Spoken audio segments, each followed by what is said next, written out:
કહેવાય છે કે સ્વામિનારાયણ વાળા ખૂબ સુખી હોય છે, ક્યારે પણ રોટી કપડા અને મકાન માટે હેરાન પરેશાન નથી થતા. અને ભાઈ વાત સાચી પણ છે, બાકી આવડા મોટા ભવ્ય મંદિરો થોડા બને. હરિભક્તો પૈસા ટકે સુખી હોય તો જ દાન કરે ને. પણ આનું રહસ્ય શું છે? ચાલો એક પ્રસંગ સાંભળીએ. ગઢડાથી 3 ગાઉ દૂર આવેલ ગઠાડી ગામમાં વણિક જ્ઞાતિના પણ સ્વામિનારાયણ ભગવાનના આશ્રિત પ્રેમી ભક્ત આંબા શેઠ રહેતા હતા. ભગવાન પ્રત્યે ખૂબ પ્રેમભાવવાળા હરિભગત. ભગવાન સંતો કે હરિભક્તો પાછળ ખર્ચો કરવાનો આવે એટલે બંને હાથ ખુલ્લા કરીને રૂપિયા વાપરે. એક વખત ગઢડામાં દાદા ખાચરના દરબારમાં સારું દૂધ આપે તેવું કોઈ દૂધાણું ન હતું અને લાલજીના થાળમાં દૂધ પીરસાય તેમ ન હતું. તેથી મહારાજે ભગુજીને કહ્યું કે તમે ચોતરફ તપાસ કરો, આપણે એક દૂધની સારી ભેંસ લેવી છે. એટલે ભગુજી તથા બીજા પાર્ષદોએ રળિયામણું, ગુંદાળું, ગઢાડી વગેરે ગામડામાં તપાસ કરી. ત્યાં ગઢાડીની સીમમાં ભેંસોનું ખાડું ચરતું હતું. તેમાં એક ભેંસ ભગુજીને ગમી. તેને સારી રીતે જોઈ એટલે ભરવાડ કહે, ભગત છેટા રહેજો હો. ભગુજી કહે, આ પિત્તળના સાંકડાવાળી ભેંસ કોની છે? અમારે લેવી છે. ભરવાડ કહે, ઈ તો વાઘની છે. ભગુજી કહે, વાઘ કોણ? ત્યારે ભરવાડ કહે, આંબા શેઠ. પછી ભગુજીએ ગઢપુર જઈ મહારાજને વાત કરી કે ભેંસો ઘણી જોઈ પણ ગઢાડીમાં આંબા શેઠની ભેંસ બહુ સારી છે. મહારાજ કહે, આંબા શેઠ તો અહીં નિત્ય દર્શન કરવા આવે છે, માટે પછી એમને વાત કરીશું. પછી બીજા દિવસે સવારમાં આંબા શેઠ ગઢાડીથી મહારાજના દર્શન કરવા આવ્યા. તે દર્શન કરી વળતી વખતે મોટીબાને જય સ્વામિનારાયણ કહેવા ગયા ત્યારે મોટીબા બોલ્યા, આંબા શેઠ,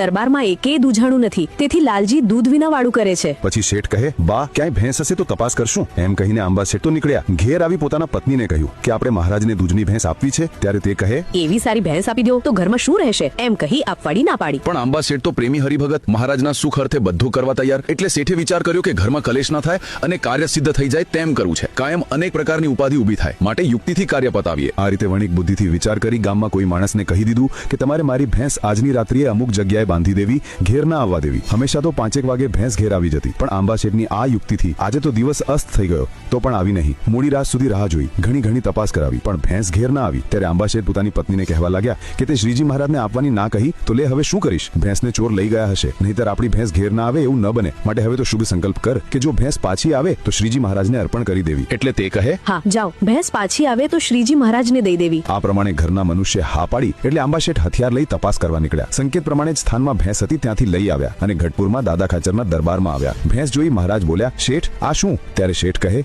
મહારાજ હું તો તમારે શરણે થયું છું, પણ આ ભેંસ તમારે શરણે ન થઈ હતી તે શરણે આવી છે. ત્યારે મહારાજ કહે, શેઠ તમે અહીં લઈ આવ્યા તો તમારી માટે બીજું કઈ દૂજાણું છે કે નહીં? શેઠ કહે, મહારાજ એક ગાય છે. પછી મહારાજ કહે, ગાયને જો સારી પેટે ખાણ દઈએ તો ભેંસનું સાટું વાળે, માટે તમે કઈ ચિંતા કરતા નહીં. ગાય એકલી બધું પૂરું પાડશે. શ્રીજી મહારાજના આ પ્રકારના આશીર્વાદથી ગાય ટકે 10 શેર દૂધ દેવા લાગી. આંબા શેઠ આ ચમત્કાર જોઈ ભારે રાજી થયા. કારણ કે ભેંસનું દાન કર્યું છતાં ગાય ભેંસ જેટલું જ દૂધ દેવા લાગી, એટલે ઓછા ખર્ચે વધારે લાભ થયો. એથી તેઓ ખૂબ ખુશ થયા. ઉદારતાથી નિષ્કામ ભાવે સેવા કરનારને આ રીતે લાભ મળે છે. ભગવાન તો એકનું સહસ્ત્ર ગણું આપે છે, છતાં માણસ પ્રથમ ઉદાર થઈ શકતો નથી. અને આવા પ્રેમભાવવાળા હરિભક્તો હોય તો ભગવાન તેમને સુખ્યા કરે જ ને.